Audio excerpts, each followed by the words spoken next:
तो जालौन में चौकी पुलिस की प्रताड़ना से आहत होकर युवक ने सुसाइड कर लिया है। रात के समय चौकी बुलाकर प्रताड़ित करने का आरोप लगाया गया है। घर पहुंची युवक ने आप बीती सुनाई, जिसके बाद यह कदम उठाया है। कमरे में फांसी के फंदे पर झूलती हुई लाश बरामद हुई है। तो बुंदेलखंड के जालौन से ये खबर आप तक पहुंचा रहे हैं, जहां चौकी पुलिस की प्रताड़ना से तंग आकर युवक ने आत्मघाती कदम उठाया है। तो घर लौटने पर युवक ने आप बीती बताई थी, जिसके बाद कमरे में फांसी के फंदे पर झूल गया। परिजनों ने चौकी पुलिस पर गंभीर आरोप लगाए हैं।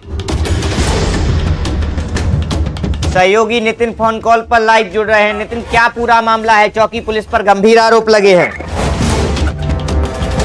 पूरा मामला है रामपुरा थाना क्षेत्र के रमनपुर कस्बे का है, जहां पर बीती रात एक शैलेंद्र नामक युवक ने फांसी लगाकर आत्महत्या की है, जिसका शव घर में फांसी पर झूलता हुआ मिला।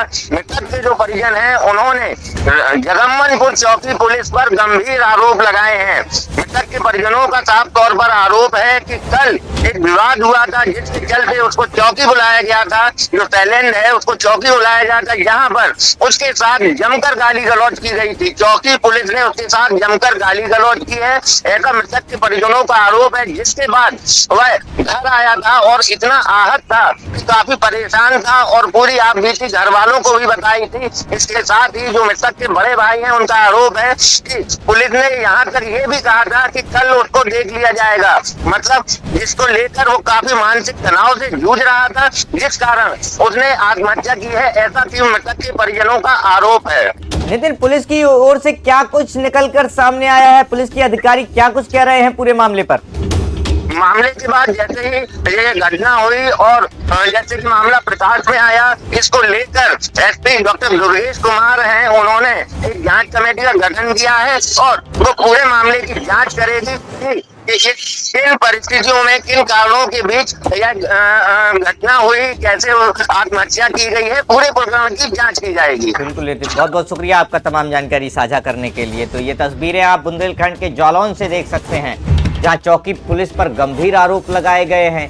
युवक ने आत्महत्या कर ली है। घर पहुंचकर आप बीती सुनाई थी, जिसके बाद ये बड़ा कदम उठाया है।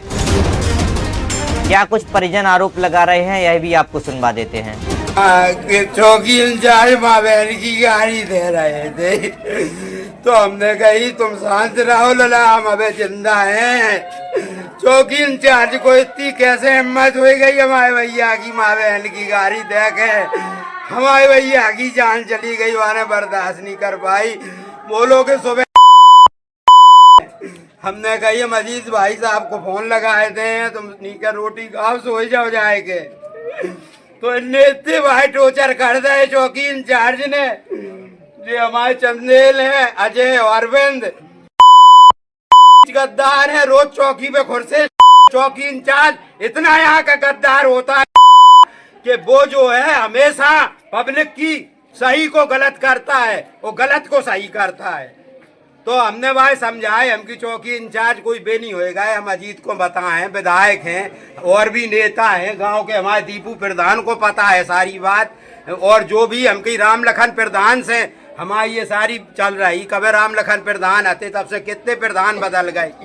सारी बातें होते हुए चौकी इंचार्ज ने उसे इतना टॉर्चर कर दिया। रातें आए गमाने हमें जई लास्ट रातें 9 बजे हमारे जरा बैठ के ये बात बताई कि भैया चौकी इंचार्ज माँ बहन की गाड़ी दे रहा हो तो कि सवेरे, तो हम किस बात को लेकर चौकी इंचार्ज गाली दे रहे थे? किस बात को लेकर गाली दे रहे थे? जे हमारी इधर जगह है तो उसमें हम निकलते हैं, बैठते हैं, मकान है हमारा, दरवाजा है, उसमें निकलते बैठते हैं। तो जे गम दीना हुचका दोनों जे फ्री रहते हैं, इनके काम दाम तो है नहीं कुछ, तो जे हाल चौकी पे पहुँचते हो, यहाँ न्याय है नहीं, सही को दबाना और गलत को आगे बढ़ाना। कौन है वो दो लोग? अजय चंदेल और अरविंद चंदेल, इनने रिपोर्ट करी है। सब चौकी इंचार्ज ने रात में भाई बुलाए के माँ बहन की गाड़ी दी है कि सुबह, तो वो बोलो कि भैया तुम्हें अगर हाथ लगाए दाओ तो हमारा मरबो है। तो चौकी इंचार्ज की इतनी टॉर्चर कर दो इनने कि भाई बर्दाश्त नहीं, भाई वहां रात में जाने ही दे दे। चौकी इंचार्ज का व्यवहार कैसा है जगम्मनपुर के? जगम्मनपुर में सबसे खराब है चौकी इंचार्ज को व्यवहार। जो